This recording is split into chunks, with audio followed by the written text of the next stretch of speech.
Jack, we got it up. I'm sorry you had to come in, but thank you. Thanks a lot, Gary.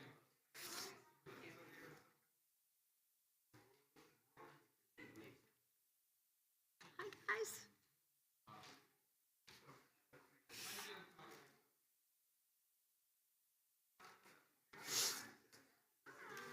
Hi.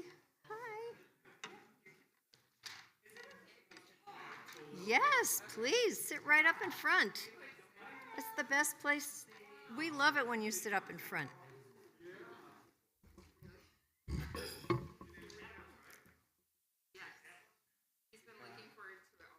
Atlas.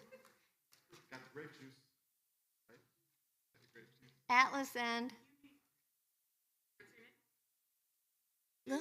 Julie. Julie. I love Julie. That's great. Thanks. Atlas and Julie. Got it. Great. Hi, Wes. Thanks for being here. Thanks for being here. You know, I remember the night after the Pulse murders. I was at MCC the next morning, and I would have been there this week, but I was sick. And I thought about what it was like to be there and what it meant to be with people who really got it. Do you know? And that's so important. And so Shabbat Shalom, everyone. Shabbat is our taste of the world to come. But tonight it is expanded because we are blessed to have the St. Louis Hate Crimes Task Force. We've got members of the FBI. We've got members of the police force. We've got members of the queer community. We've got the minister from MCC. We're blessed tonight to have in our midst really people from this community that know that we need to stand together. There are times that we need to be together.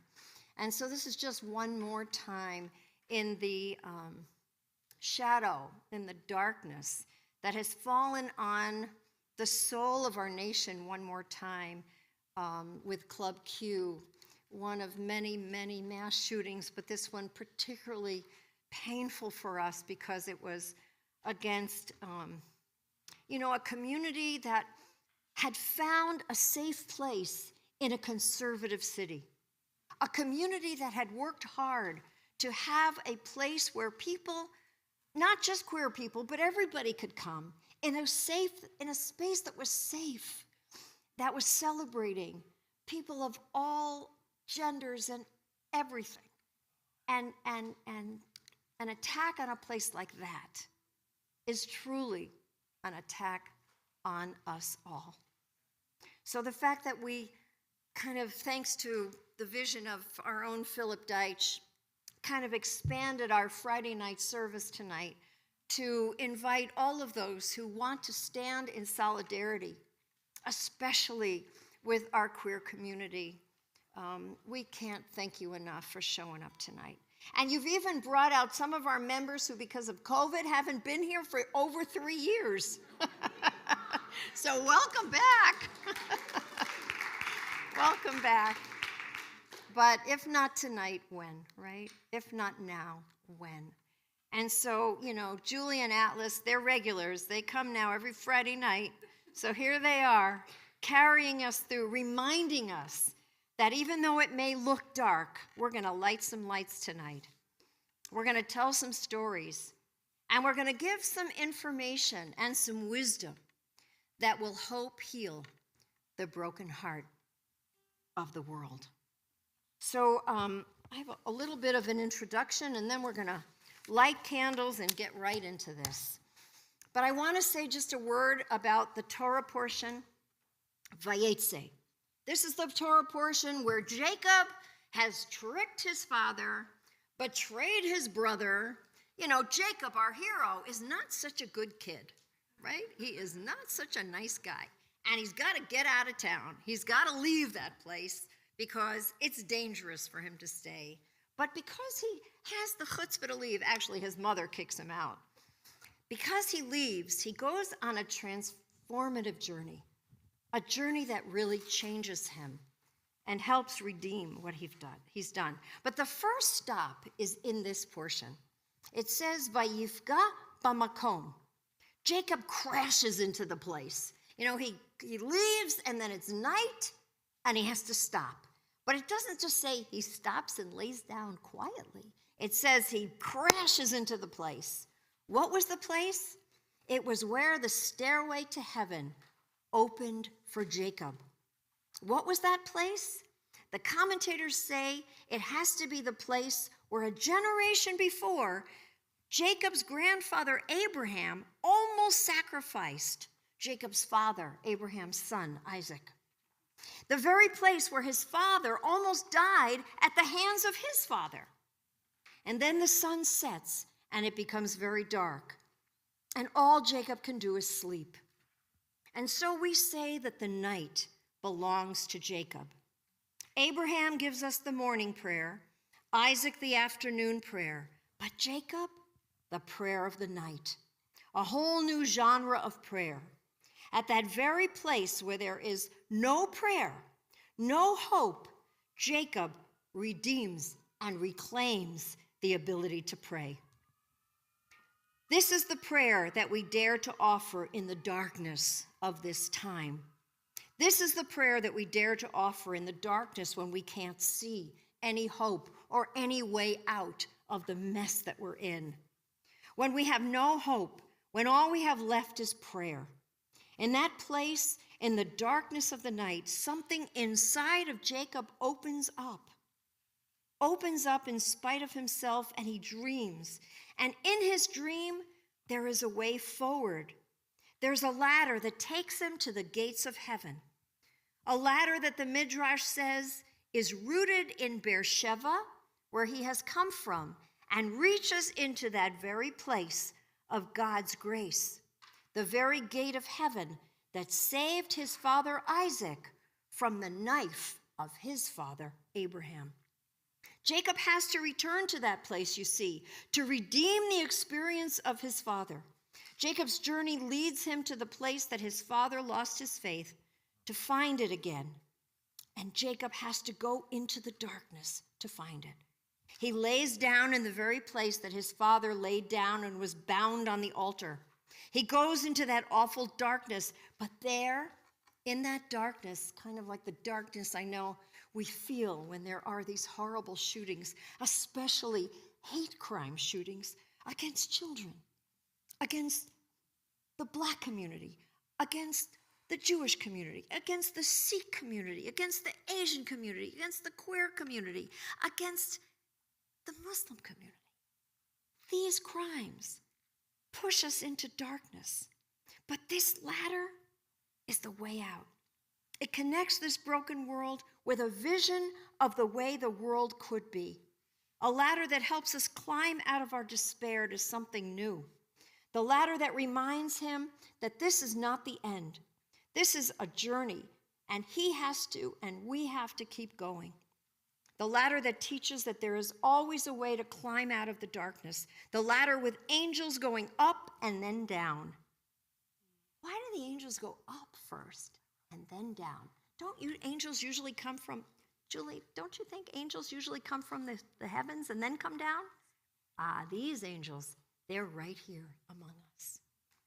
And they went up, then came down. And that's the secret. They're here with us. The ladder with angels going up and then down tells us that we are never really alone. And then Jacob wakes up and he says, God was in this place and I didn't know it. And instead of seeing the sacrifice of his father in that place, he begins on his journey of reconciliation and redemption. Instead of anger and resentment, there is gratitude and healing.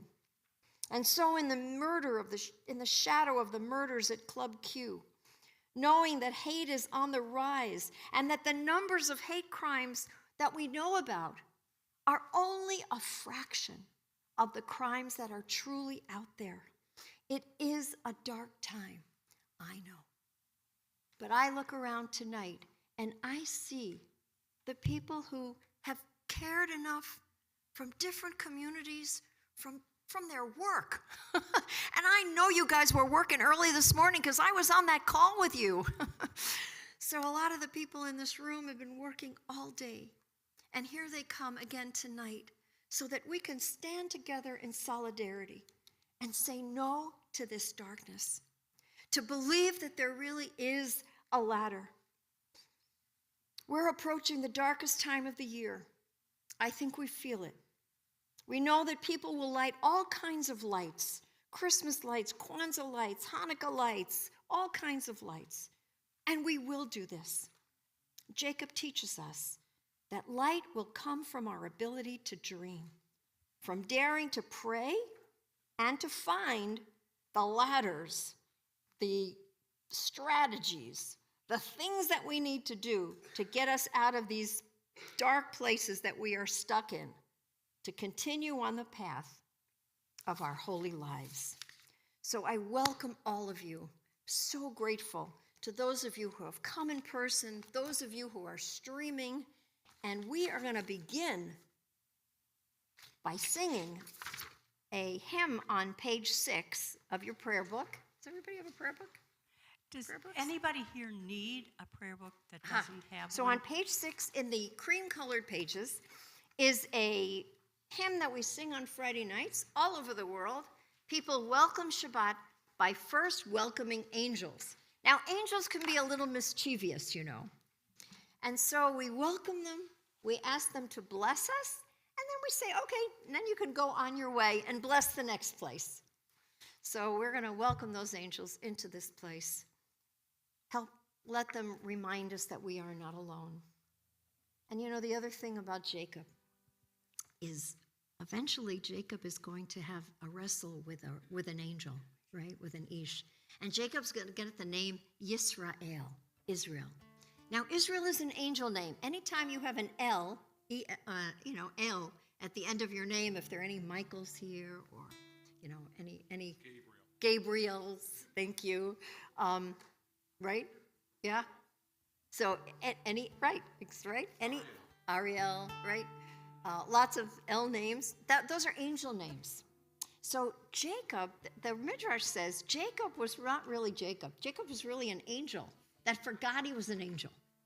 And that's why the angels were always running around after him. So look around, because some of us are here as people, and some of us may not even know it. But there are angels, I'm sure, among us tonight. Does anybody here need a prayer book and not have one? Would you raise your hand, because Philip is handing them out. Anybody need one? Let's sing Shalom Aleichem. I Okay, think we're turn good. to page 6. Okay, Leslie, let's go. Thanks, Randall. Shalom Shalom Aleichem, Malachei HaSharet, Malachei Elyon, Mi Melech Malachei HaMlachim, HaKadosh Baruch Hu, Odhem LeShalom, Malachei HaShalom, Malachei Elyon, Mi Melech Malachei HaMlachim, HaKadosh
to invite Karen Oresti and Philip Deitch to come and light our Shabbat candles together. They've been our fearless leaders on the Hate Crimes Task Force for many years, and we appreciate all of the people that you've brought together and the way you've brought light into our community. So you can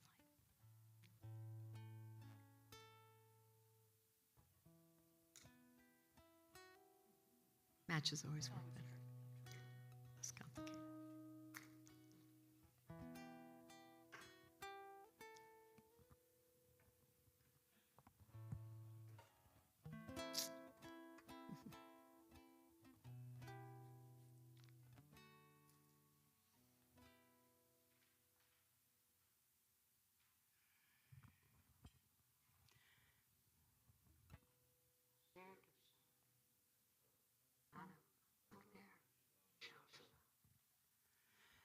Baruch atah Adonai,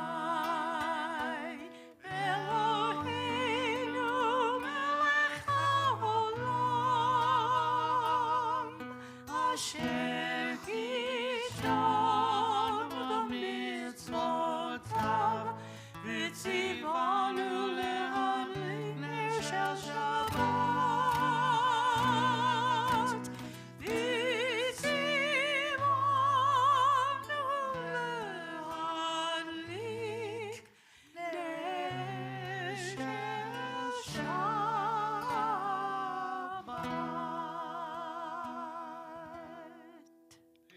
Amen. Shabbat Shalom. Please turn to someone next to you. Wish them a Shabbat Shalom, a little bit of peace. A little bit of peace. Thank you. Thank you. And now it's really a privilege to invite Jamie Heilman of the LGBTQ Chamber of Commerce of St. Louis to speak to us. The first of many community members who will come and address us this evening. Jamie?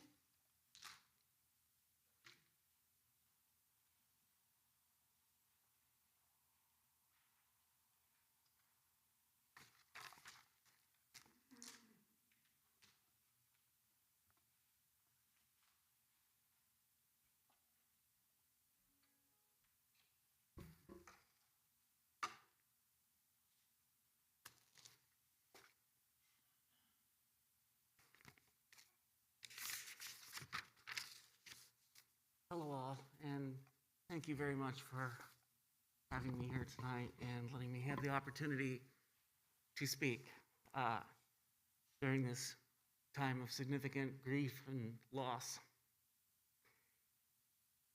The words that I'm going to share with you are based on something that I originally wrote a couple weeks ago when I was asked to speak on the Transgender Day of Remembrance at an occasion that was meant to commemorate that event, that day that we hold each year for those of us in the transgender community and our siblings in the greater LGBTQ community to remember those who have been taken from us over the past year. But this year was different. I woke up that Sunday morning to a world that had changed overnight. And everything I thought I knew about our LGBTQ community and its place in our nation. Forgive me. I don't feel like I can hear myself speak with the mask. And if I can't, you probably can't either. I felt that everything had changed, just as it had for me when I woke up very early a different morning in Philadelphia on June 12th, 2016, to get to the airport on time, flying home from the Philadelphia Transgender Health Conference, only to find out about the Orlando Pulse massacre that had happened only hours before. Just like this, just like then, like now, the conversation had changed.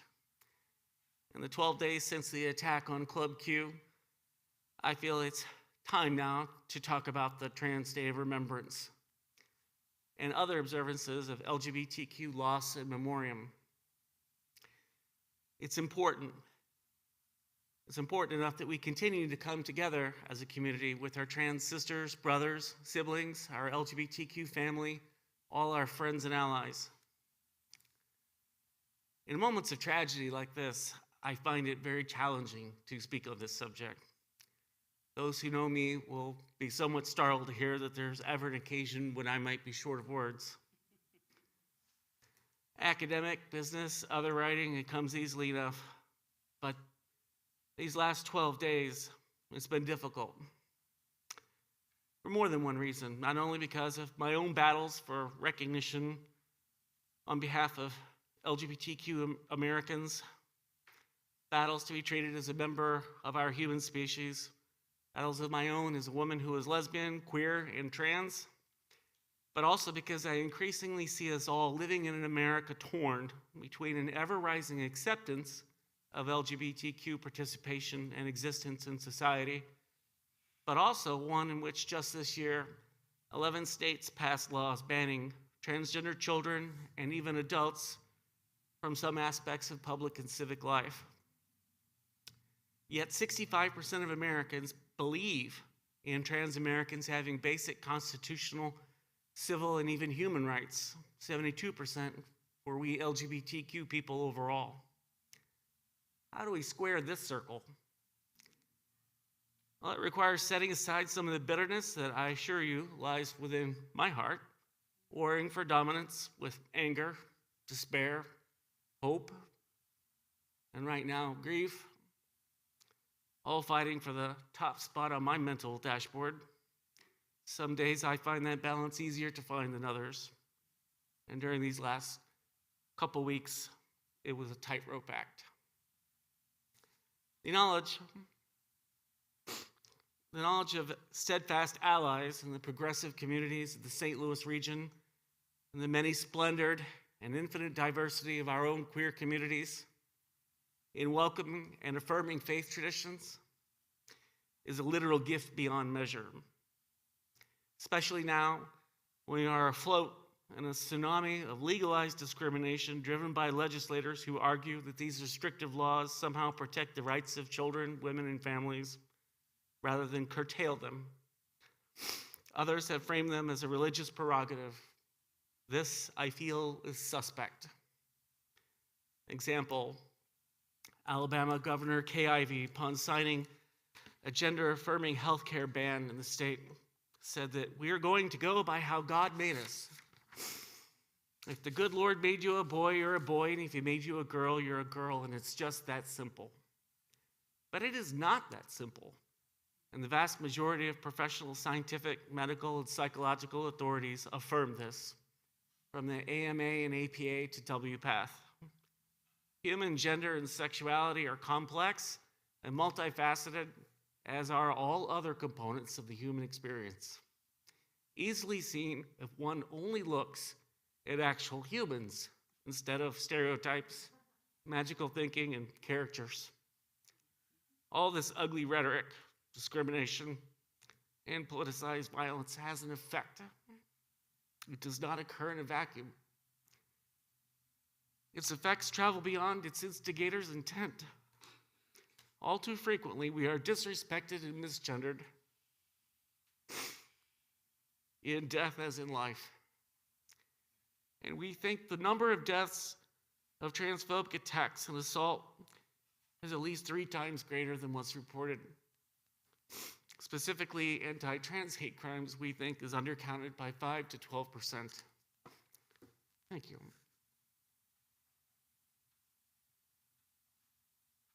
I'm sorry, 5 to 12 times.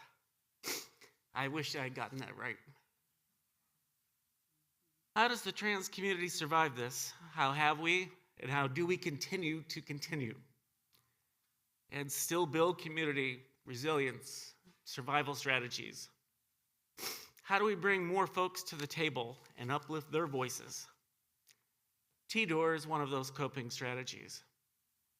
The Transgender Day of Remembrance was born in 1998, begun by trans advocate Gwendolyn Ann Smith as a vigil to honor the memory of Rita Hester, a transgender woman who had recently been killed.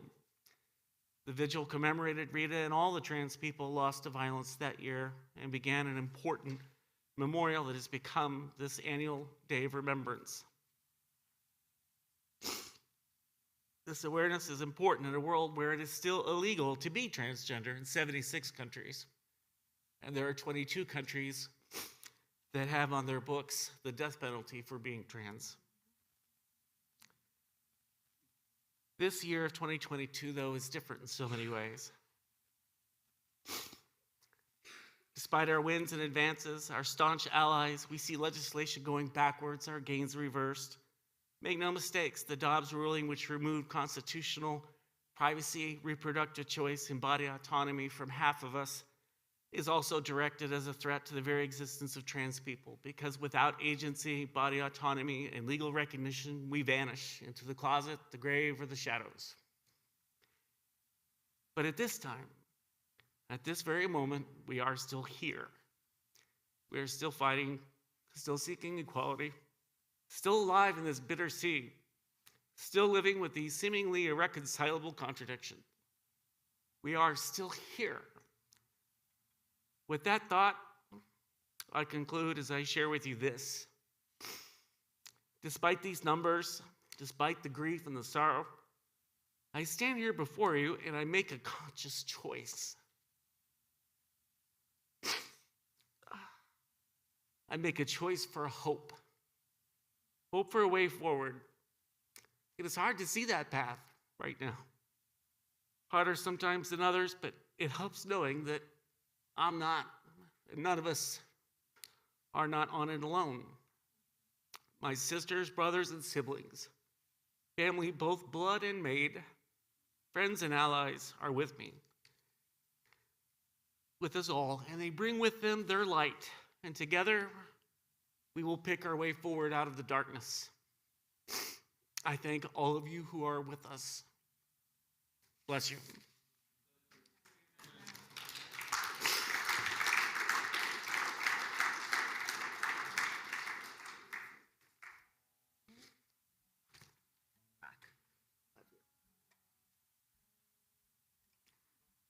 Thank you. Thank you.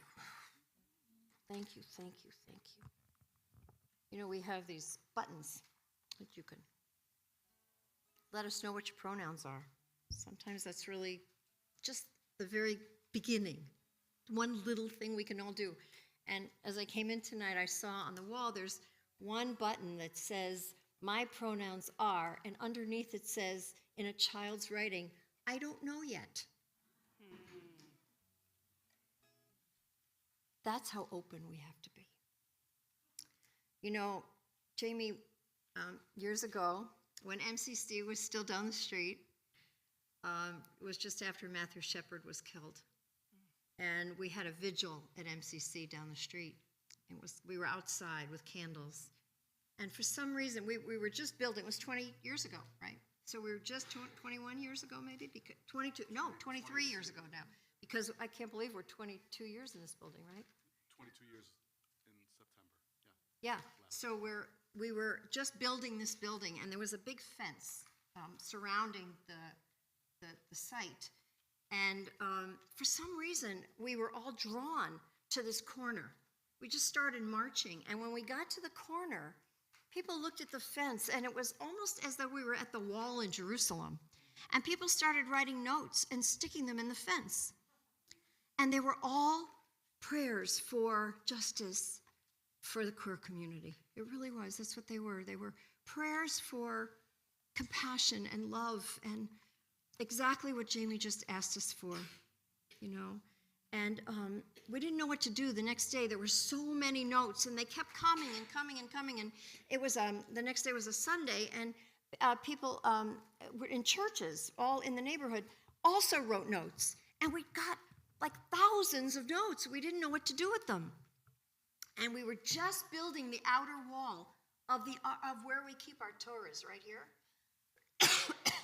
And someone had the idea to put a ladder on the wall, and I climbed the ladder, and I took all the notes, and between the outer wall and the sanctuary wall are all of those notes.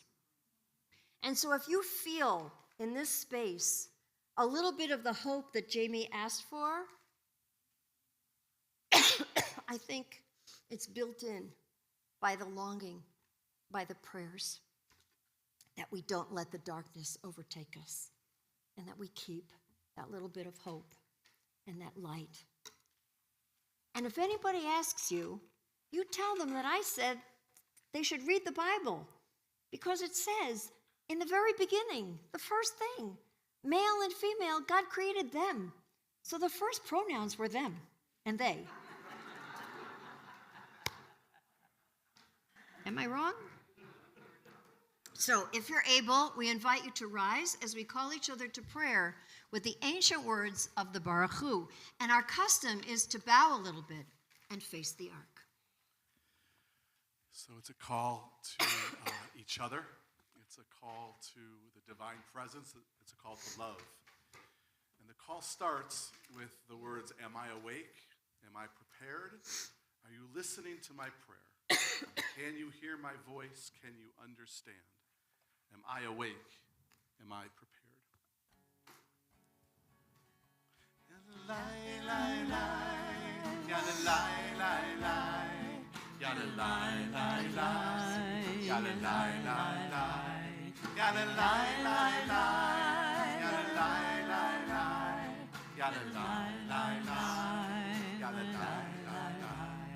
Am I awake? Am I prepared? Are you Listening to my prayer. Can you hear my voice? Can you understand? Am Am I awake? Am I prepared? Yada lie, lie, lie. Yada lie, lie, lie. Yada lie, lie, lie. Yada lie, lie, lie. Yada lie, lie, lie. Yada lie, lie, lie. Yada lie, lie, lie. Yada lie, lie, lie. Baruch Hu et Adonai HaMevorach. Page 11. Baruch Adonai HaMevorach Le'olam va'ed Le'olam va'ed. Sing together. Yada lie, lie, lie. Yada lie, lie, lie. Yada lie, lie, lie. Yada lie, lie, lie. Yada lie, lie, lie. Yada lie, lie, lie. Yada lie, lie, lie. Yada lie, lie, lie. Am I awake? Am I prepared? Are you listening to my prayer? Can you hear my voice? Can you understand? Am I awake? Am I prepared? Please be seated. On page 14, a prayer offered by our own Melissa Bennett. Melissa.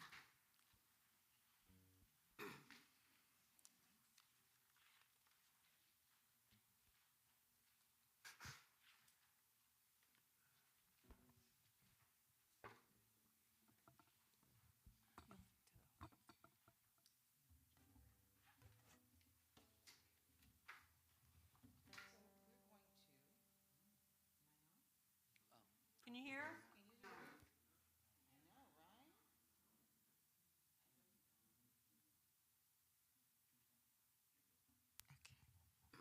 So that's better. So Rabbi Randy asked for a prayer and a song. And so let us pray first, and then we'll come out of prayer and song. For this light that is within every one of us, this beautiful light. Reminded of the psalmist David, who said, yea, though I walk through the valley of the shadow of death, I will fear no evil, for thou art with me. We know that this presence and this light and this beauty is within us. And despite what has happened, we still stand with that light that is in all of us.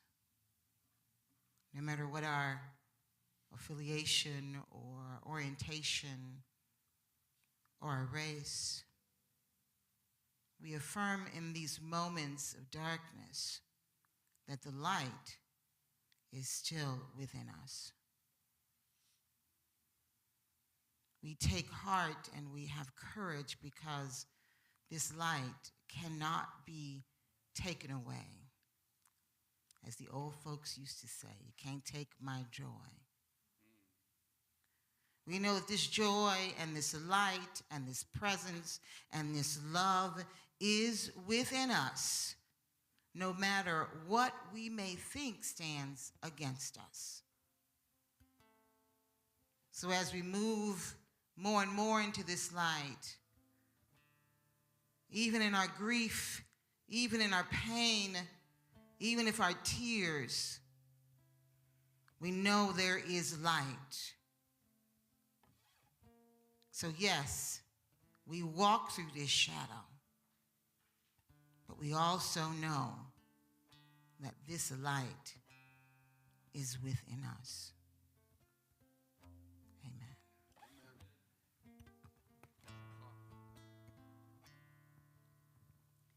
Page 14.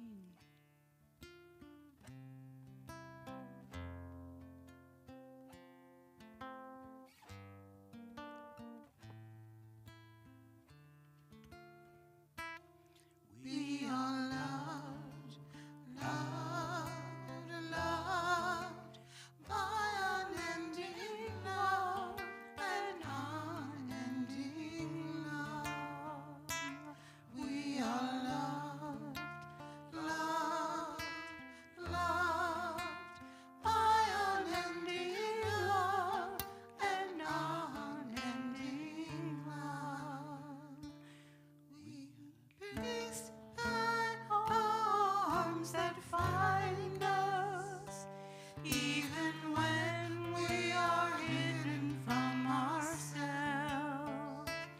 We are touched by fingers that soothe us, even when we are too proud for soothing.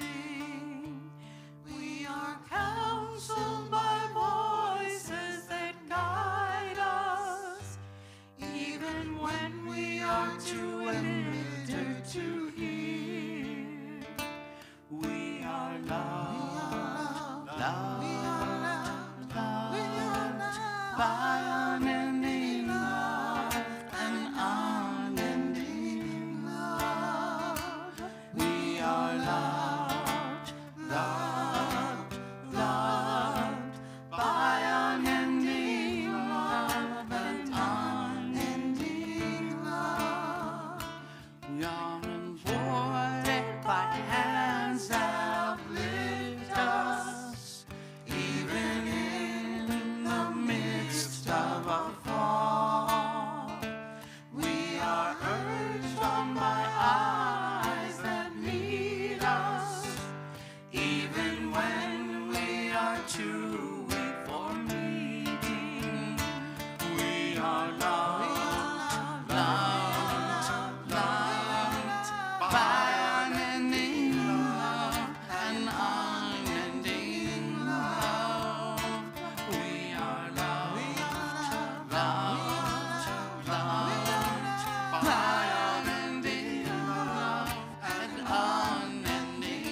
Thanks, Melissa.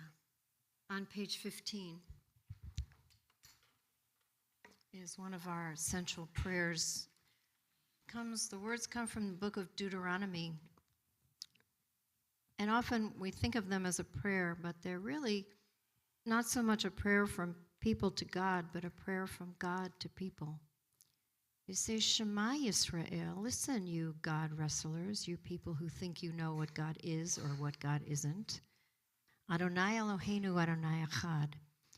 Everything is really one. We are all connected. You are all part of me. You are all part of a whole. And when you hurt any one part, you hurt yourself and you hurt the whole. So in every service, before we go to bed, just before we die, this is a prayer that we always chant together. Shema Yisrael Adonai Eloheinu Adonai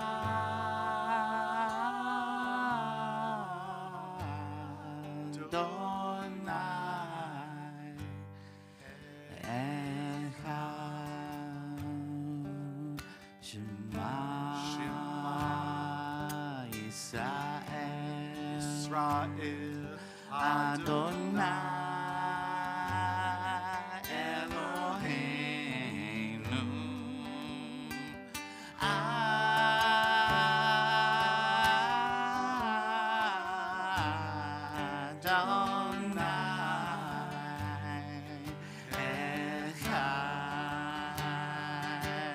Shema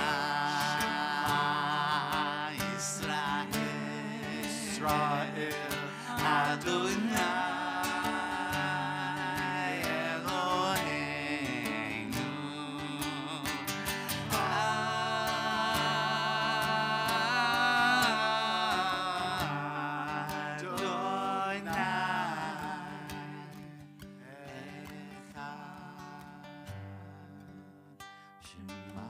Shema Yisrael Adonai Eloheinu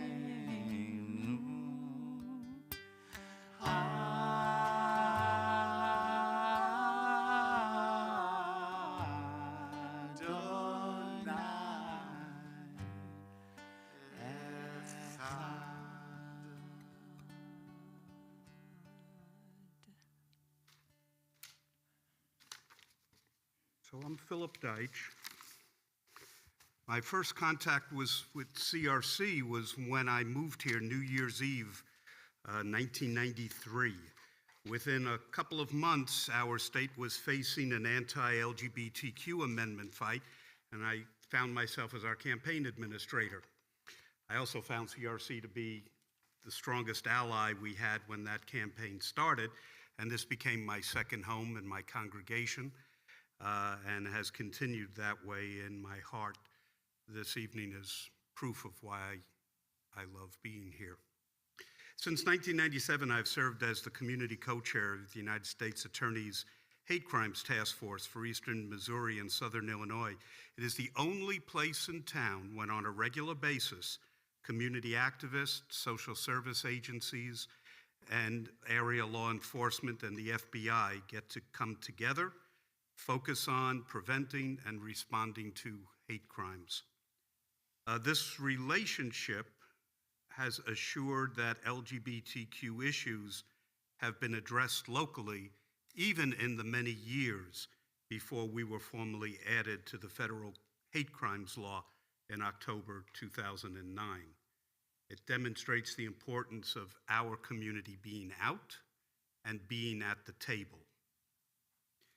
Let me introduce Karen Oresti, who serves as our other community co-chairperson, to tell you some more.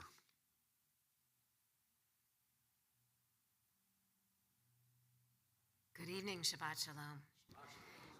It's a pleasure to be here to talk about something that is very near and dear to my heart. which I did as a matter of my professional responsibility with ADL for 20 years, but can't walk away from, even though I haven't been with ADL for the last 10 months. And what is so remarkable is that so many people who've been a part of that 2-decade journey with the task force, led so significantly in a community way with Philip, as well as all the folks around the table, is that people stay at the table through the horrors of what we respond to. And I'd like to say we're proactive about much, but I think we react more. And that's hard. This morning, in fact, we had our quarterly meeting. We were in the library, and we had about, 15 or so folks in the room and another 25 or so on Zoom to listen, to talk. And I was very caught by what Jamie said, and Jamie has been a member of the task force for some years and has been an important and valuable voice. She mentioned the statistics. The statistics are so positive, and yet the violence is so awful. So what is the disconnect, and what do we do most effectively? In the course of this morning's meeting, we were able to hear from colleagues from the Anti-Defamation League who are part of something called Hate Free Colorado. It's a large statewide coalition that gathers around hate crime advocacy, response, and education. And they talked about the challenges that they have in Colorado, which are not insignificant. And ironically, they have less challenges in some way, or I should say more challenges than we have here. Do you know that Missouri's hate crime statute is actually pretty progressive? And you say, that's kind of an odd set of words to have in the same sentence. I'm not kidding you. In fact, for many, many years, since 1999, Missouri's statute has protected on the basis of gender, sexual orientation, disability, gender, and gender identity through its definition section.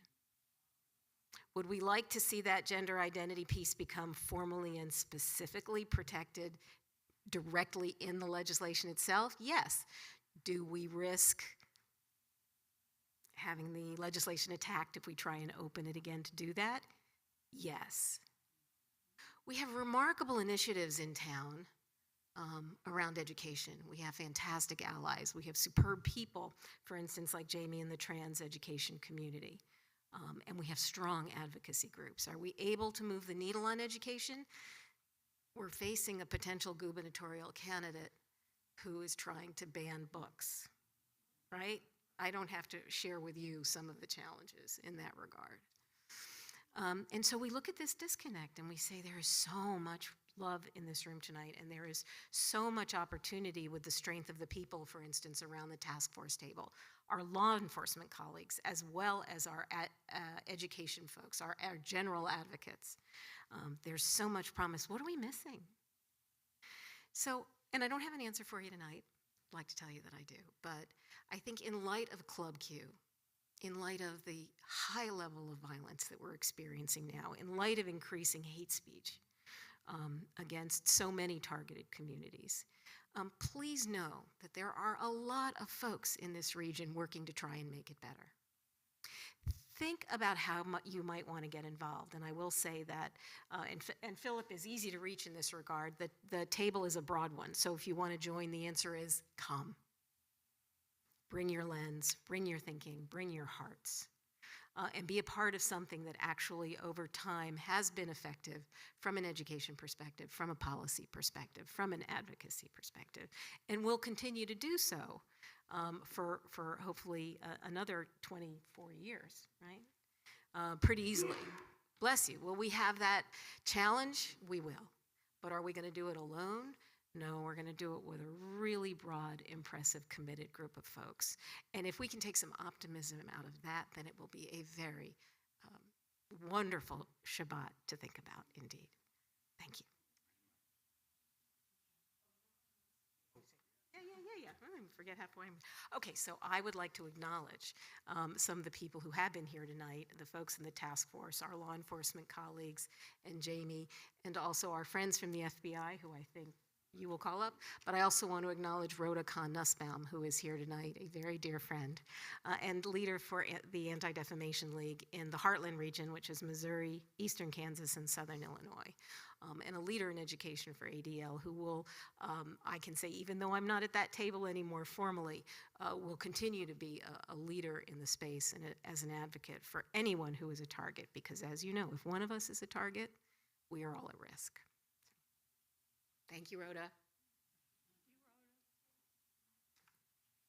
So on Sunday, I received a phone call at home from Jay Greenberg, St. Louis special agent in charge of our office here,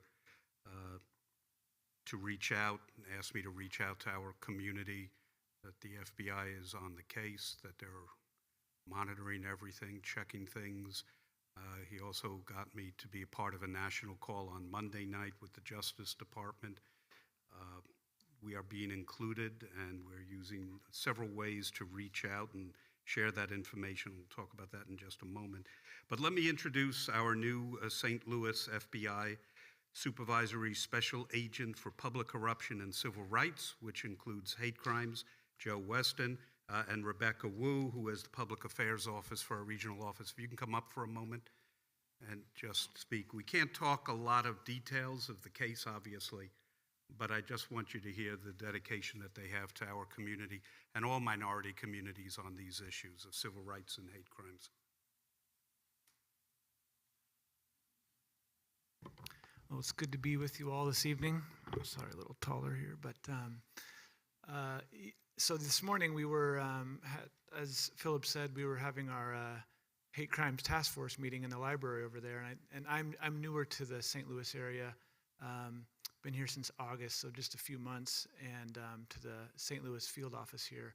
So I've been to a few of these meetings in the library, but this is the first time being in this room, and what a warm and welcoming and loving atmosphere it is. So thankful for the invitation to come and be part of this. And I'm here representing the St. Louis field office of the FBI, which is just a couple miles down the road. We're here, we're in the community. As Philip said, our special agent in charge, so that the top person, the top dog of our office, Jay Greenberg, unfortunately wasn't able to be here this evening, so I'm kind of here in his stead. But we offer as the FBI our most sincere and deepest condolences and sympathies with the community in light of what had happened out there in Colorado at Club Q. The FBI has a lot of different priorities that we are tasked with tackling, and a wide range of threats. One of which, civil rights, hate crimes, is a very high priority for the FBI. And as my role as a supervisor here in the Office of the Public Corruption and Civil Rights Squad is to supervise the agents, a handful of agents in our office that are dedicated to working those types of investigations. And so every day they come to work specifically these types of cases, these hate crimes cases. And so it's a priority for us. I know our SAC, Jay Greenberg, it's a huge priority for him. And so we're here to work these cases, to help them be investigated. And we know that we can't do our jobs in a vacuum, and that we absolutely need engagement with the community. We can't do our jobs without everyone here.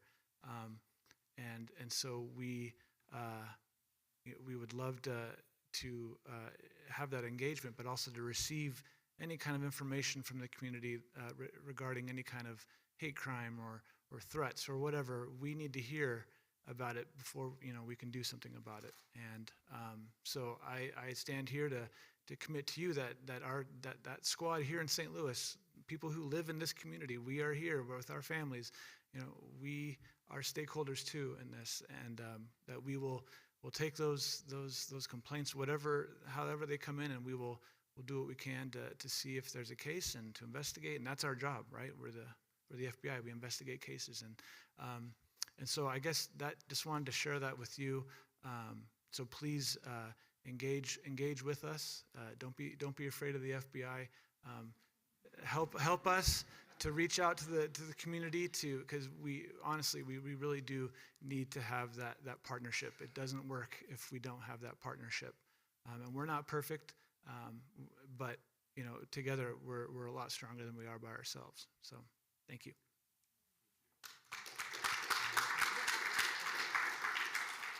I'm to bring this down a little bit. My name is Rebecca Wu, the Public Affairs Officer for FBI St. Louis. I am the point of contact for the news media, but I also coordinate community outreach for our office. So if you're afraid to contact Joe, you can contact me. And I just want to reiterate what he said about how our boss, the head of FBI St. Louis, before he was appointed by Director Christopher Wray to lead our office here, he was the Deputy Assistant Director at FBI headquarters, and he was the one who led the charge to elevate investigating hate crimes as a top priority for the FBI. So, so in 2020, I think it was 2020, the FBI launched a nationwide awareness campaign, and we invited the U.S. Attorney's Hate Crimes Task Force. They stood with us at our office, and we held a news conference. We bought ads on buses, on billboards, at bus stops to raise awareness because we know hate crimes are underreported. And so we're asking the public to please, obviously when you're in immediate danger, to call 911. But after you call law enforcement, your local law enforcement police department, to also reach out to us at the FBI. So thank you again for giving us the opportunity to be here. Jordan, can you make your way up? We're going to move you up in the agenda. Yeah. And by the way, I'd like to ask three people to stand. It's our St. Louis City Police Liaison is Sergeant Peterson.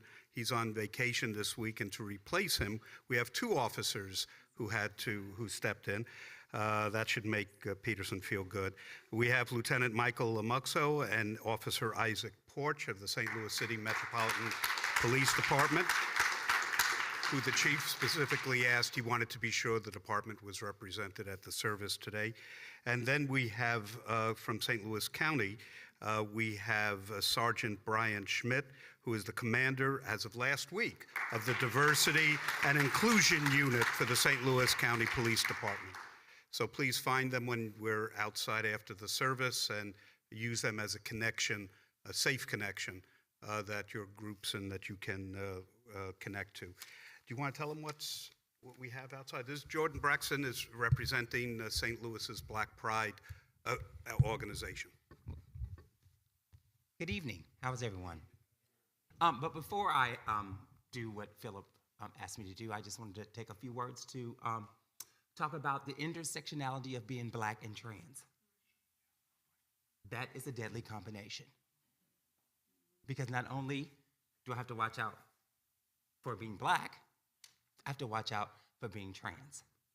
And every day that I go home to my apartment, when I close that door at night and turn that key, I say this blessing. Thank you, Lord, for letting me get home safely for one more day. Because when you return home at night and you return safe and unharmed, that is a blessing. So I just want to know that we're here tonight to talk about the Colorado shootings. And in the Colorado shootings, 2 of the 5 victims were trans individuals, a trans man and a trans woman. Also, while we're here, I would also talk about the at least 34 trans people that were killed so far this year in 2022.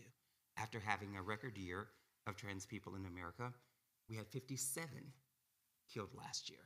So while we're standing in solidarity for the Colorado shootings, I just want to give some love on those trans people we've lost in record numbers in the last 2 years. So just keep those people in your prayers and in the trans community. And after the Colorado shootings, I don't know, a lot of you who watch the news probably saw me on the news. I made it to the rounds to all the news stations talking about the major question they asked me were 2 things. First, how does the Colorado shooting affect us here in the St. Louis area? And I said, when you harm one of us, you harm all of us. Because it could happen in Colorado, it could happen in St. Louis. Because school shootings happened all over America, and we never thought it would come to St. Louis, and it happened. So never underestimate what's out there. You always have to watch your back. You have to know your surroundings. And Philip just said that I am here representing Black Pride. I am the vice president of St. Louis Black Pride. I'm also on Pride St. Louis board, and I do diversity and inclusion training, so I'll be contacting you because I believe in we need to have cultural competency for these agencies so that people feel comfortable about coming reporting. And yes, we know that hate crimes are underreported because sometimes there's not the trust there in those officials that need to, so I'm willing to work with that. And so with that being said, I just want to, one of the other question they asked me is, when I was on the news, they asked me, what is it that you want our viewers to know about the queer community? I said, first of all, stop killing us. That's the first thing. That's a simple thing. Just stop killing us. And the rest will be okay. It's okay. We have food inequities we have underemployment, we have homelessness, we have joblessness, we have discrimination. We have to watch out for those things. So if you just stop killing us, we can take care of the rest of that ourselves. We can get the help that we need, but we can't do that if we're worried about being killed. And they also asked me, so when do you ever think this hate is going to stop? And I said, I don't think the hate will ever stop. And they're like, you don't? I'm like, no, not in my lifetime. And they asked me again, what brings on this hate? And I say, I end all my presentations and speeches with this quote from Nelson Mandela.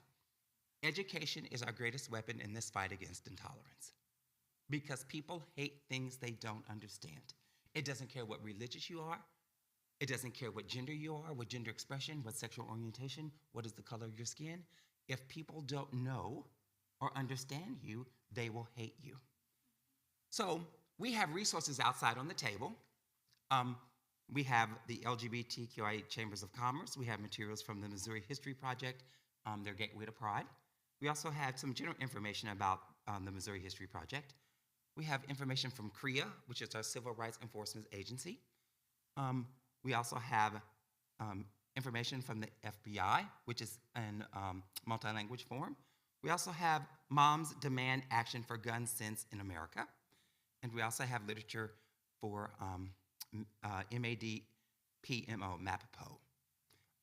And this was all brought to you under the auspices of the Metro St. Louis LGBTQIA+ Leadership Roundtable. And we are a coalition of leaders of the LGBTQIA organizations who come together to support, uplift, and empower those in our community to be their best authentic selves. So tonight I want to thank you for giving this moment to talk to you all. And please, when you go out there, look at all the literature, look at all the flyers, look at all the posters. And I just want to personally thank you for your support. It means a lot to me being a Black trans woman and being able to speak in these spaces. Thank you very much.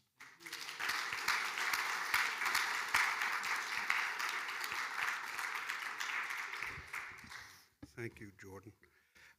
Finally, just two quick things. When you leave the sanctuary, you'll see banners around the room. You may remember this from the news. These are called Making History, Kansas City and the Rise of Gay Rights.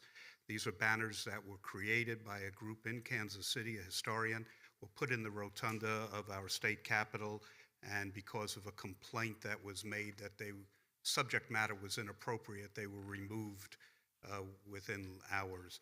An extra set of those was manufactured and brought to St. Louis, and they're currently touring. If you're part of a business, an organization, a faith community, a school that would like to have the banners on display for several weeks, please be in touch and let us know, and we can arrange that.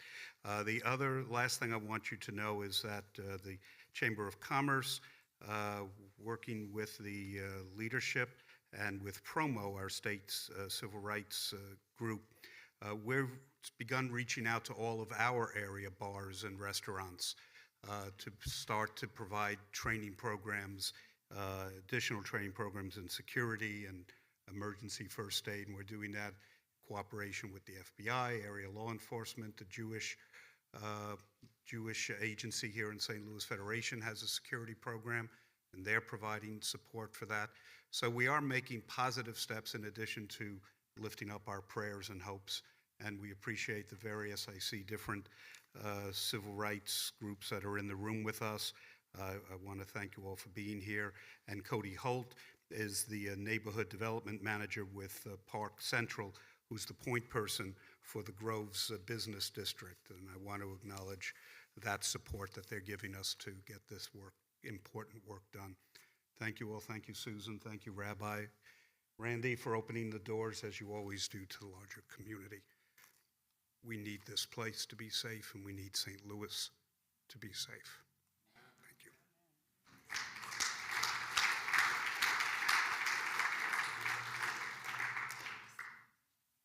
Thank you. Thank you, Jordan. Thank you, Philip.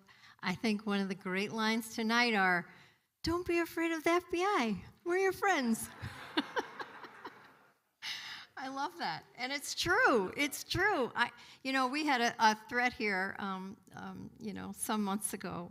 We were threatened. And I'm telling you, the minute the FBI heard about it, it was like everybody was here. It was covered. We were safe. We were really, thank you. Thank you for showing up. Thank you for making sure that we felt safe, because it was frightening, and especially for our children.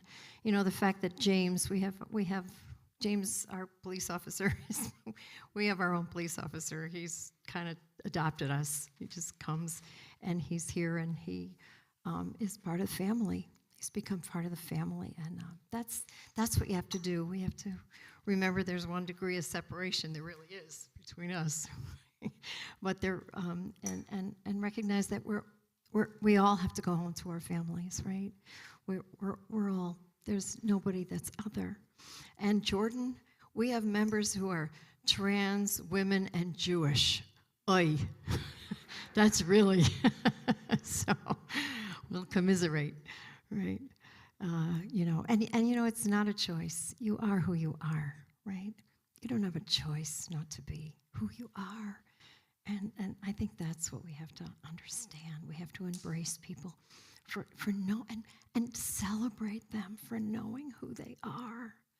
We have to celebrate ourselves for knowing who we are. And we're going to work so hard so that Atlas and Julia can grow up to be whoever you want to be. We're working on it. By the time you get to be grown up, we'll have it all figured out. You heard it tonight. So before we hear from Reverend Westmullins, we have one more prayer that we're going to offer. It's a prayer that you can find. I've really skipped a lot of prayers tonight, so for the CRC members who may be streaming in, it's, you're getting a lot of other stuff tonight. That's also prayer. But on page 20, is a prayer that we only have in the evenings. And it prays that we can be a Sukkot Shalom, a shelter of peace. Yeah, it's important to come together to mourn. And it's important to come together to be outraged. But it's also important to come together to love and to live to love and to find places where we can find more strength and more courage and more unity. I hope and pray that that's what we're all feeling right now. Connected to each other, whether we knew each other when we came in or not. Take a look around with your eyes. See who is gathered here to live in love, to support each other. To look up like Jacob did and say, God was in this place and I didn't even know it. Love was in this place and now we know it.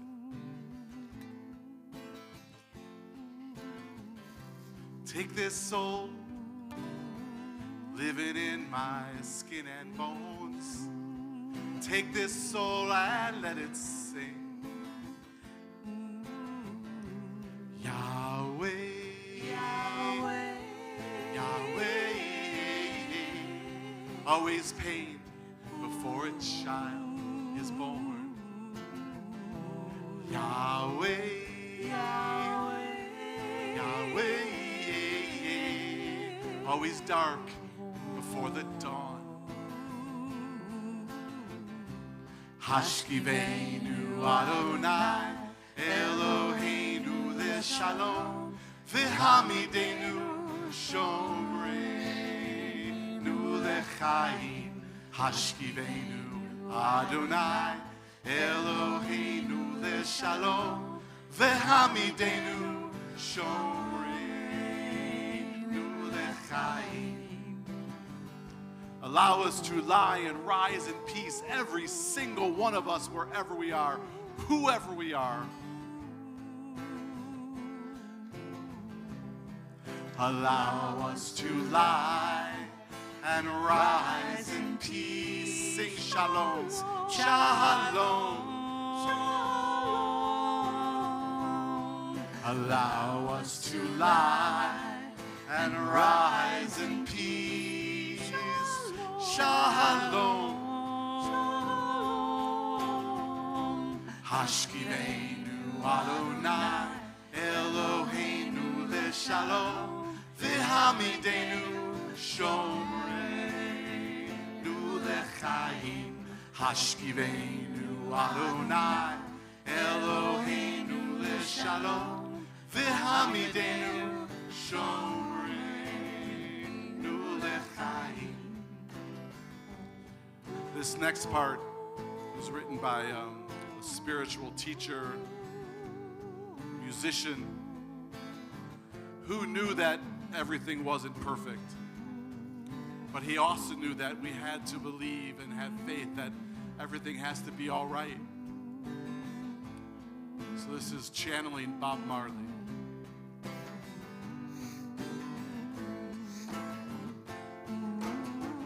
Everything's gonna be alright. Try it. Everything's gonna be alright. Everything's gonna be alright.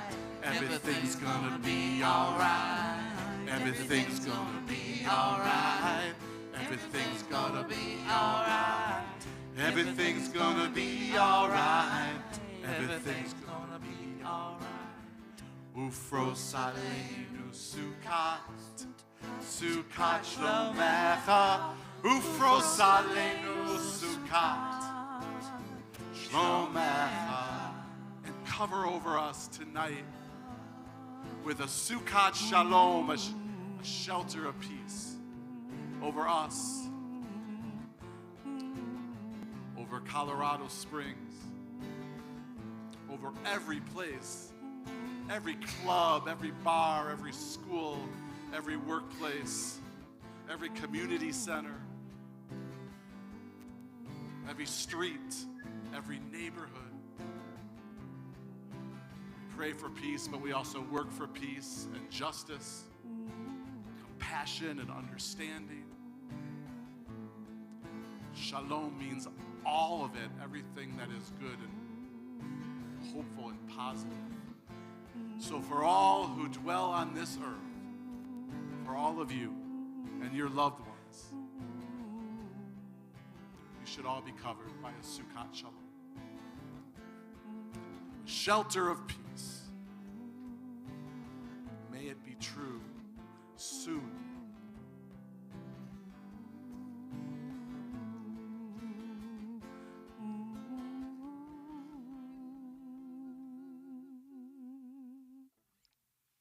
Amen.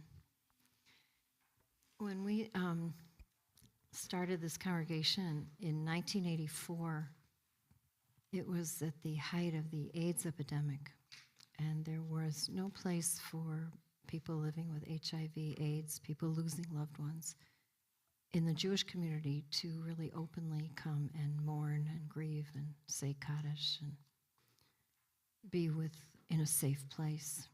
And we knew that that was part of our challenge, was to create that safe place, but we couldn't do it without people who were gay. So MCC was right down the road, and so I used to sneak over there, and I used to kind of look and see who was going to services at MCC, and I'd say, "Are you Jewish?" I'd kind of look at people and say, "You look Jewish. Are you Jewish?" So, you can come to CRC. I never admitted that before, but I did that for years. Come to CRC also. I come to CRC also. Yeah, right. Yeah. That was a long time ago. It was a long time ago. But we knew it was an important thing to do. But, again, we couldn't do it alone. We had to have a critical number of people who, made it real. And so MCC was really an important part of how we were founded and how we could become what we wanted to become, because MCC was a safe place for the people we loved. And so it's always an honor to do stuff with you and our family there. And it's really a privilege to have Reverend Wes Mullins come and give us a little Torah tonight.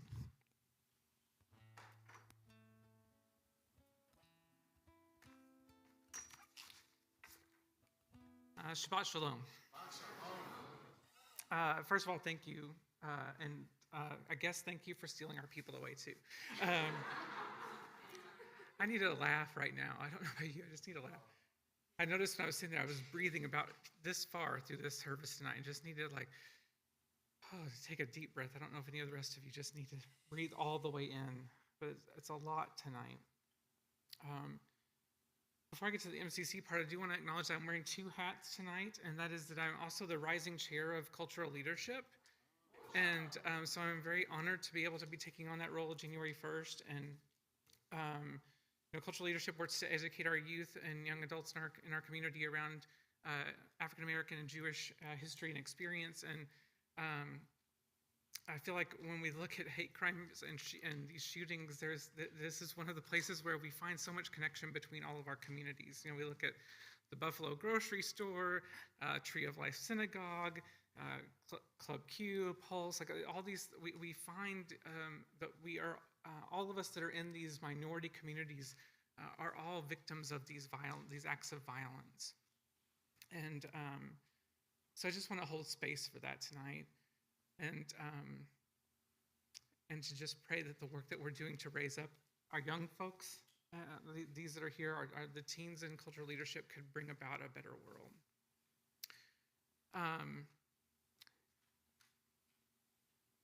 I have a lot of thoughts tonight, and I don't know where I'm going to land, so just bear with me. I moved here from Colorado Springs and spent a decade as the pastor of the MCC Church in Colorado Springs before coming here. And so, obviously, on the morning of the 20th, I woke up to my phone full of messages and didn't really even understand what was going on. And of course, it hit very close. I didn't know who was there. We did end up knowing some of the people who were shot. No one that was killed, thank God. But it's a very different kind of experience for me to have it touch so close to home for the first time in all of these different shootings that have happened. In a similar way to when it came home to St. Louis just weeks before that with the school shooting, that felt like it came closer. Of course, I was living in Colorado when the Aurora movie theater shootings happened. We do this over and over and over again. And my first reaction this time was anger. I was mad that Sunday morning in the pulpit because I'm just so sick of it, and I'm so sick of nothing ever really meaningfully changing. That the people who have the power with the stroke of a pen to fix it won't do anything that is, in my opinion, meaningful to fix it. And I just get very angry about that. And I get angry that we will celebrate the fact that, oh, good, only 5 people died at Club Q this time. Or that, oh, good, only 2 people were killed in our local school, that we somehow see that as a victory now because we've been so brainwashed to just think that this is normal, that when it's not 20 people, we think it's a success. And I don't say that to diminish an amazing response by our local police department to our local school shooting in any way, but it's crazy that we think it's good that only 1 kid died and 1 teacher died. We have to hold on to the fact that that's crazy to think that that's a success story. Club Q was a bar that really was the young people bar. Most nights of the week, it was 18 and up. So when I lived there, I was in my 20s and into my 30s. I aged out of that bar because by the time you're in your 30s, you don't belong anymore. But I have so many memories of dating, making out next to that bar where those bartenders were all lined up. That was right by the door. I know why the bartenders were shot first, because you walk in and it was a galley straight down the bar.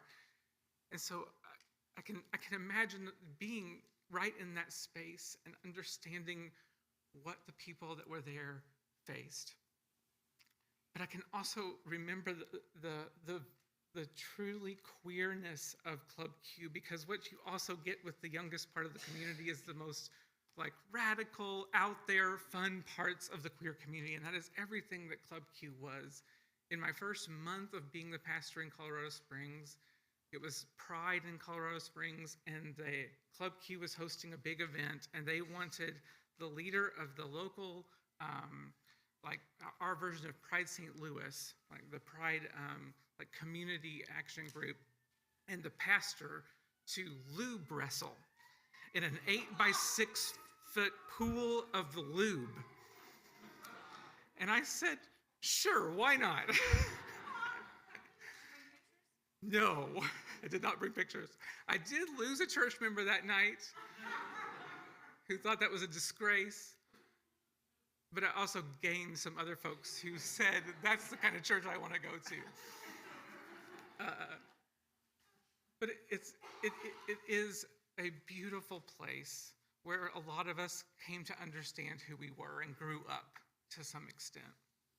And so I want to celebrate that as we think about Club Q tonight and what that space means and what that safety means. I think that when I'm in Jewish spaces, it reminds me and reflects back to me the way that in our sub-communities, we create these very distinctive subgroups that not everybody gets a window into, right? Somewhere in my probably 10th year of ministry, my parents were visiting my church, and they just said, you live in a totally different world than us, don't you? And it was the first time that they really saw through to the community that lives sort of beneath the surface. And to me, that is one of the most beautiful parts of being in the queer community. It's one of the most beautiful parts of being welcomed into the Jewish spaces that I've been welcomed into, largely because of my work with Jeremy in cultural leadership. I just saw you sitting there, Jeremy. Best program director in all of Colorado Springs. And I think those are all gifts. I think, to jump totally to a different subject, but back to what you were saying before about the creation story, it does say that God created them, but then it also says they created them in their image. So not only is the first pronoun for humanity they, them, it is also the first pronoun of God. And I think that is such an invitation for us as people of faith to really recognize what it is to worship a they, them deity and to be people of they, them. Sorry, I'm going fast, and I just need to slow down.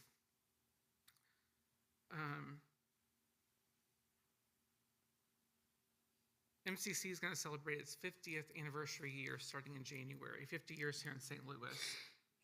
And, I'm just one small part of that as somebody who came here a decade ago now to be of service to this community. But there is so much rich history in what has gone before for all those 50 years.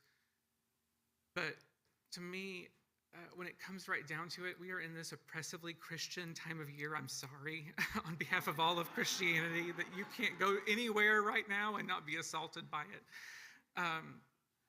But one of the things that is true about the Advent practice that I think is really universal is that we light 4 candles during Advent that represent hope, peace, joy, and love. And I said just last Sunday that to me, all the rest of it can go. I don't need any of it, really and truly. Jesus can go, resurrection, all of it. I don't need any of it. I'm not in this for the carrot at the end. But I am in it for a world that is built on hope, peace, joy, and love. And I spoke the same kind of words that Jamie said earlier at the T-Door event that I was at in St. Charles about the need to hold on to hope right now, and that that day especially, it felt very difficult to access. I think for me right now, the hardest in this series that we'll be going through in our church is going to be joy. But even in the midst of it, I think that we can't lose those things, right? Because we can't let the violence steal that away from us. I hope that you're involved with Moms Demand Action and Gale. Our church has made an official statement, an anti-gun violence statement. We have a whole committee that's committed to going to all the lobby days. I hope that you all are doing those same types of things. I'm sure that you are, because you all are amazing. CRC is like the leader in this community, in my opinion. But in any way that I could offer anything from my faith tradition tonight, it would just be to offer that invitation to hold on to hope, peace, love, and joy. I love you, all of you here, Randy. I love this community. Every time I've come into this space, I have felt loved and accepted and at home. And even though MCC hasn't been neighbors for 10 or 12 years, it's been a long time now, our congregation still regularly speaks about you and considers you like one of our closest sister congregations. And I think that has a lot to do with the fact that you really have embraced being a queer community, right? A safe space for the queer community. As a church that's 95% LGBTQIA, we know the places that are truly safe places for us, and I thank you for being one of those places. I wish that we didn't. I was at Just John's last night for a social event, and I noticed myself stop in the middle of my first drink and check for the exits. And I flashed through what was that room in Colorado Springs and what must have been happening. And I pray for the day that we can go into spaces and don't have to look for exits. I pray for the day that Jordan doesn't need to lock the door and realize I've made it through one. That was tragic to me, Jordan. No one should lock their door when they get home and go, oh, whew. That is not how we are meant to go through our days.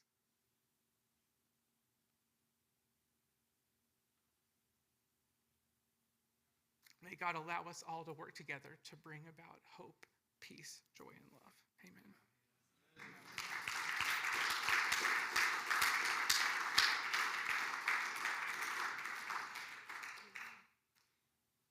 So it's our custom to offer a Mishaberach, a healing prayer. We call upon the angels, we call upon the ancestors to fill the spaces between us with a little more hope and with healing, and especially healing for those bruised souls who have been so affected by the violence of recent days, weeks, months, and years, and healing also for those who are out there protecting us, who put their lives on the line all the time to keep us safe. Amisha Berach. For the ones who blessed our ancestors, please bring blessings upon those we love today. Page 34.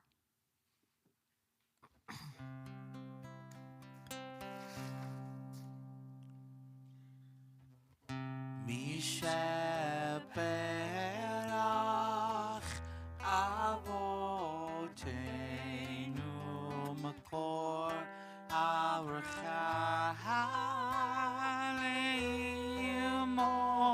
Otenu. May the source of strength who bless the ones before us help us find the courage to make our lives a blessing, and let us say Amen.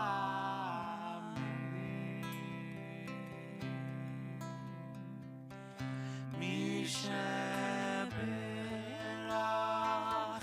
Imotenu Makor Abracha Le'avotenu. Bless those in need of healing with refuah shlema, the renewal of body, the renewal of spirit, and let us say,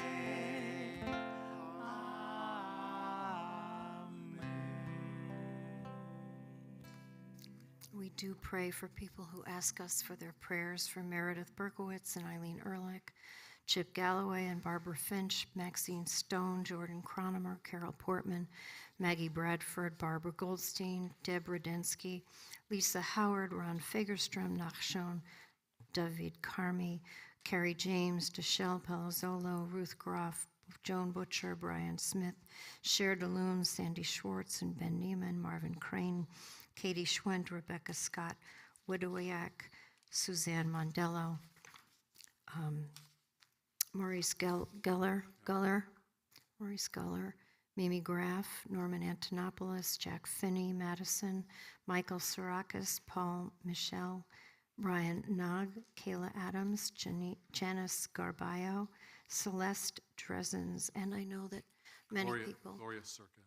Gloria Sirkin, of course, Nancy's mom, Gloria, thank you so much. And I think we know that everyone here has someone that they're praying for. Please hold them in your hearts, as well as those who were injured in these recent shootings, especially at Club Q, and those who have been just, so whose souls continue to be bruised by the hate crimes that we are working so hard to lift up.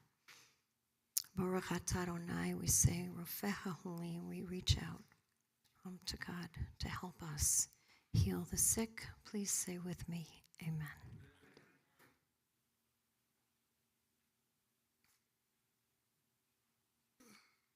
So thankful for everyone that spoke with love and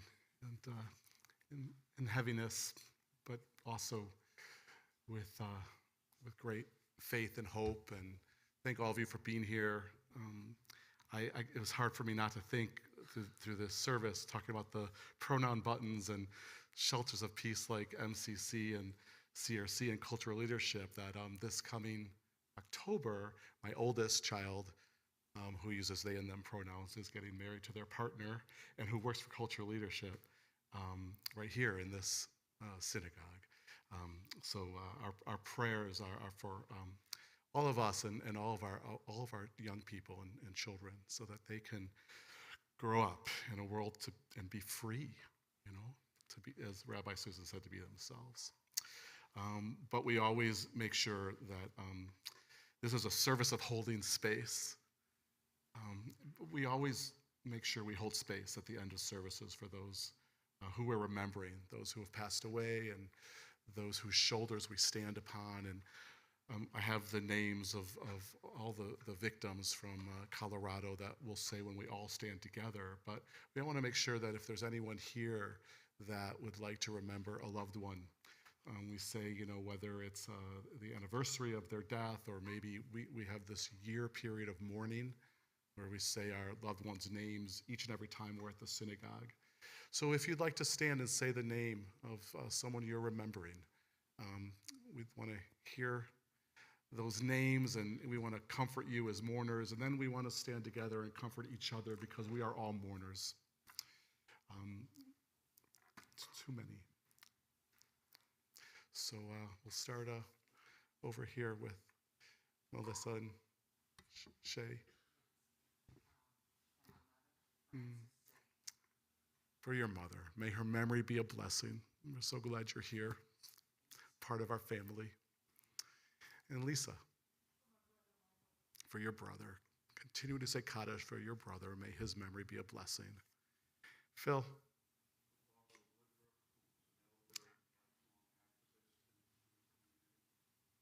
May her memory be a blessing. Thank you. Eileen. Your mother. Wow. Zikrona livracha. Thanks for saying her name. And thank her for bringing you to us, you know. Yes. For your brother. Thank you for standing for him in honor of him.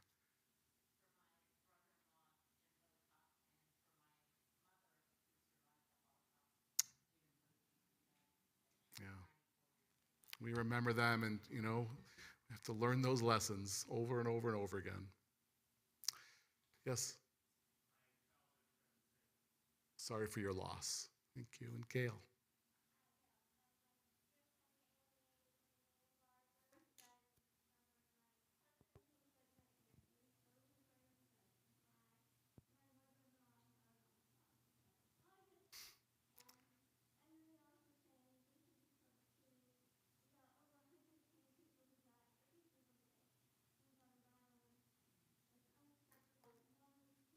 That's right.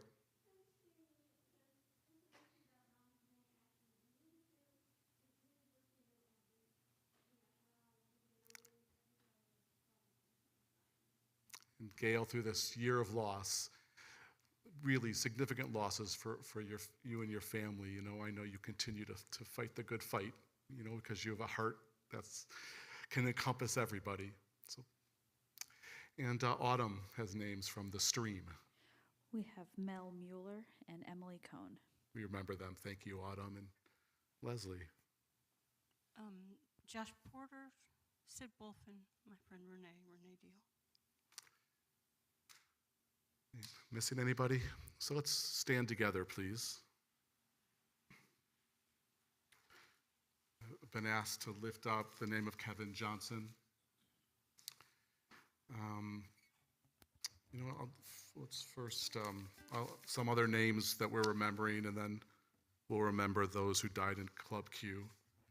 But as a congregation, we're remembering Janet Cunningham and Bert Newman, David Adelstein and Lois Chait, Nikki Nymark and Marta Weingard, Stuart Milner and Sandy Lichterman, Bruce Schneider, Daniel Williams, Paul Schumer and Bear Robinson, who used to sit right in that back row with our backbenchers, Sidney Wolf, Larry Mange and David Kaskowitz, Sylvia Ginsparg, Betty Renee Marver and Nina Balsam, George Newman, Robert Woofsey and Francis and Martin Ilovicki, Renee Deal and Faye Zimmerman, Shirley Patisha, and Art Lash. I know Gloria's watching on the stream.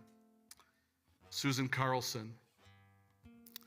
And now I want to say these names and to make sure that we send all our strength and love to their family and friends and community, and that they have not died in vain, that their memories will be a blessing, that even those of us don't know who they didn't know them in life, will always remember them with love and honor.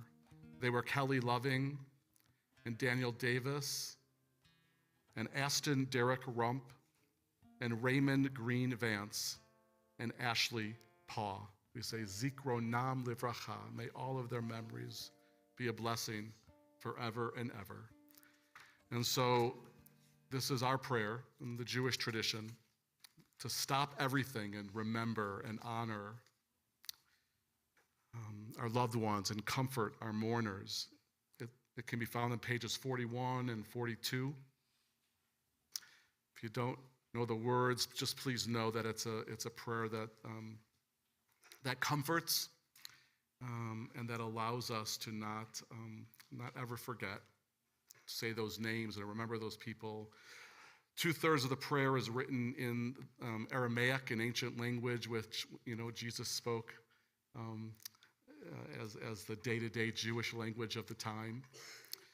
So it does connect many of us in lots of different ways, but especially as mourners, which we all are,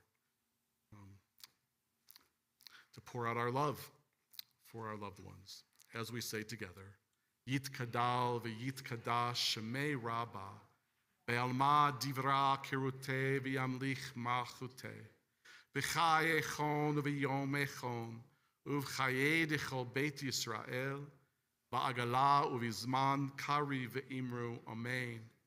Yehei shemei Rabba mivarach le'olam olmei olmaya, Yitbarach v'yishtabach v'yitpa'ar v'yitchomam v'yitnaseh v'yithadar v'yitale v'yitalal shemei dekudesha b'richu le'ela min kol birchata v'shirata tush b'chata v'nechemata da'amiran be'alma v'imru amen. Yehei shlam rabba min shemaya v'chayim aleinu ve'al kol Yisrael v'imru amen. Oseh shalom bimromav, hu ya'aseh shalom aleinu ve'al kol Yisrael ve'al kol yoshvei tevel v'imru amen. It ends with a prayer for peace, a prayer for shalom for all.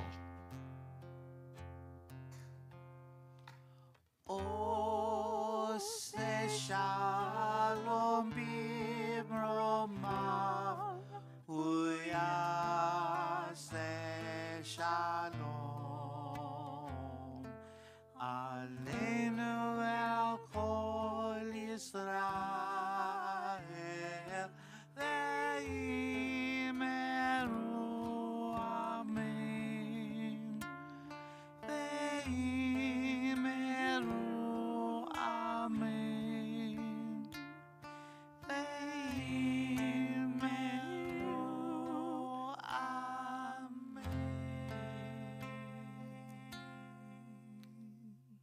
For all of them, amen. Thanks to Andrew and Leslie for our music, for Reverend Melissa, Reverend Rabbi Melissa, and for all of you. How about, Les, you want to come up, and Melissa, come on up. Let's make a blessing for everybody.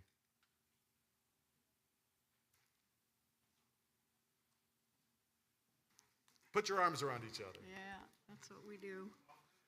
Whatever your comfort level is in this strange time that we're living through. But take a look, one more look around. There you go, look at that. Mom's demanded action and Mom's got it. I think right at the very beginning, Jamie challenged us to see the humanity in just everyone, in each other, and to find a way to love each other. And I think we can, I think we see that we have more in common than we have not. And what the differences are so interesting and so lovely Delicious. and so wonderful and delicious, thank you, that they only make us better. They only make us better. So we give you this prayer from our hearts and ask you to share it with all the people whose lives you touch. Take it down to the FBI headquarters, please. To all the police stations, into your homes, into your hearts, and let's spread.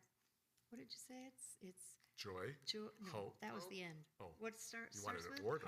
Hope, peace, joy, and love. I got the last two. That's the bottom line. That's right it, there. Right there. So let's give each other this blessing. Yivarechecha Adonai v'yishmerecha. May God, we haven't done this for a while together. Go ahead, you want to do that one? May God bless you and keep you always. Ya'er Adonai panav elecha v'chuneka. May the light that we've been talking about this whole time, may it continue to grow, and may we really be channels for that light and share it with all the people whose lives we touch. Yisa Adonai panav elecha v'yasem lecha shalom. Shalom, it's salam, it's shanti. All of the words that, any other words for peace? Who's got one? Pax. Yeah. There's even more, right? Mm-hmm. So grab them all, access them all, spread them all, live them all, right? For peace, for goodness sake, for all of our sake, let there be more peace for us all. And let us say amen. Amen. And Amen. Shabbat Shabbat shalom. shalom. Thank you. Thank you. I know, right? I was like, for inviting is me. that I'm right? so honored to be here. What do we